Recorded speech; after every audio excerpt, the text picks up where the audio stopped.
And over 40 vendors and tons of community members came out to the Fenton Free Library to check out their first ever fall vendor event.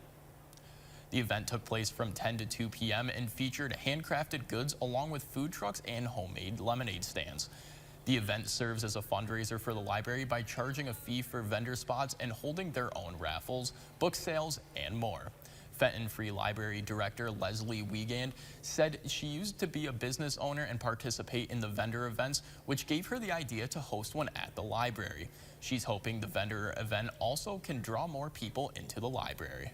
It's also a really good way to bring new people into the library who don't necessarily come to the library or don't even really think about stopping by the library, but when they see a bunch of cars and a bunch of vendors, they come in and they realize that it's such a great place. All the funds raised from the event will go into the library's programming, which includes youth and community groups. Wiegand tried the idea in the spring, which received such positive feedback, she decided to host another first ever event in the fall.